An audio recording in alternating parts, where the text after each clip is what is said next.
As I announced yesterday and before yesterday, this organization is on the verge of collapsing and closing down. There is hope. There is hope. And this is something that we never lose. There is hope that in the end, our community is going to rally together and is going to help us continue doing the incredible work, I believe, the incredible work we do. This is the reason why during this month we've had to stop rescuing, stop the intake of new animals, and we are having to concentrate on fundraising to pay these outstanding vet bills. And what a better way to fundraise than to show you our work and to explain you what it is that we do and why it's so important that we don't disappear. This is not about us. This is nothing will make me happier than just go and ride into the sunset. Believe me, there is no ego here. The only reason why I'm here, and I've stated this clearly time and time again, is because I need to fundraise to save lives. So I want to remind you, I want to tell you a story. I want to tell you about Dickens. I received a telephone call. It was one of our vet assistants. She told me that she had seen in another clinic a dog that had been just picked out from the streets, from the road, I think, and he was badly injured. He was in a horrific condition. He had his back was broken. His two back legs were also broken, and his front leg was broken as well. Plus the tail. Plus he was being eaten alive by maggots. Now somebody's going to say now that maggots don't eat anybody, that they are healing and blah blah blah. I don't want to go back into this, but believe me, he was being eaten alive by maggots.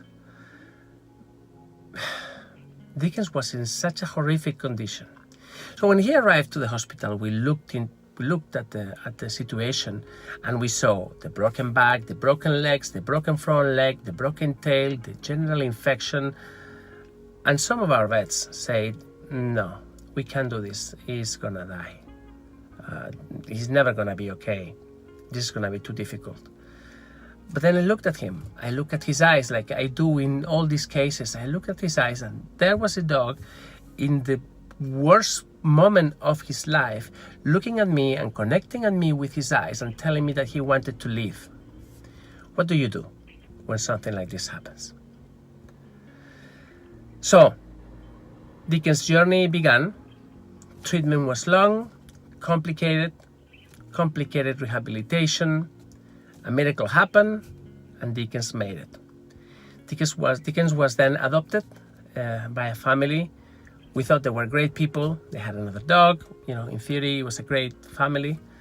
But it turned out to be not so great. It's not easy to take care of a dog that is in a wheelchair, handicapped, that is incontinent.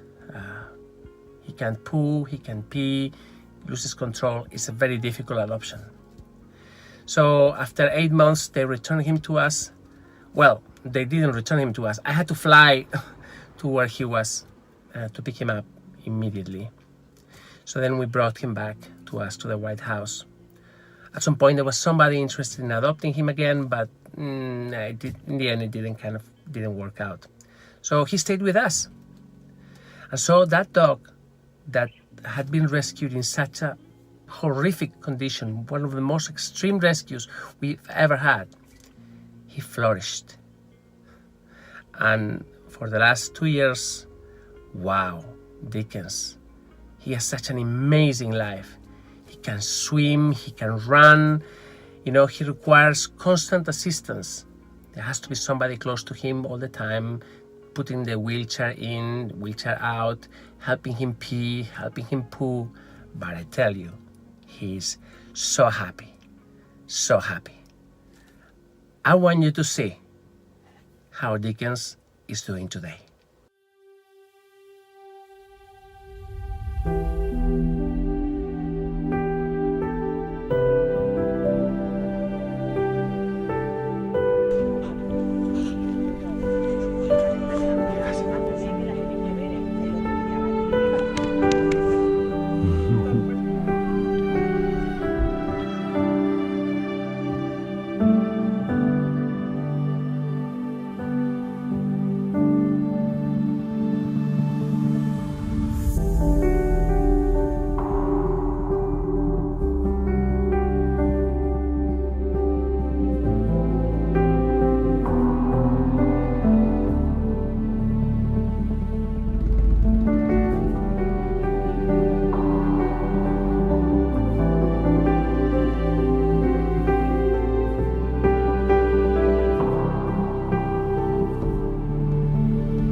So that's Dickens today. He's running, he's happy, he's healthy, he's full of life, he's full of friends. And he's staying at the White House. Imagine what will happen to Dickens and his friends if we had to disappear. And it's not only about them, it's about the thousands and thousands of animals that we will not be able to save. I'm fighting as hard as I can to keep this organization and to keep this dream alive. And it's not easy to come out here every day and ask for help. But I do it because I have to do it. Because if we close down, Dickens, Nancy, Samson, and all these animals, they have nowhere to go. You know, we are a small organization with a big name and a big dream, but we're tiny. There's only a very small handful of us actually working, and there are the people working with them in both homes. But we don't have any financial reserves. We haven't been able to build a solid base. We don't have endowments by any wealthy person. You know, we are not like a university with millions of dollars or like PETA or nothing like this. Actually, today we are minus $150,000. So put yourself in my shoes. What would you do if you were me? You will reach out to your friends. You will reach out to your family, to the friends that have helped you in the past, to the people that have adopted our animals to you. You probably have one of my dogs or my cats, you know. And this is what we're trying to do. So, guys, thank you for being here. Thanks for your help. And this is a serious call for help. I think the situation is painfully obvious. Somebody commented the other day that, oh, how come this is happening in Christmas season? Man, I have no idea what you have in mind. Who said anything about Christmas? Seriously. We just have a massive bill that, we haven't been able to raise enough funds for. Who cares about Christmas? Not me. Not today. On the 24th of December, I'll wish you happy Christmas, and there'll probably be a very cute video. But for now, we're trying to survive. And we're trying to stay afloat. So guys, thank you for being here.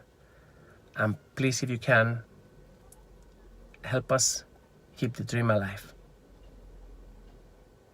Help us save them. Thank you.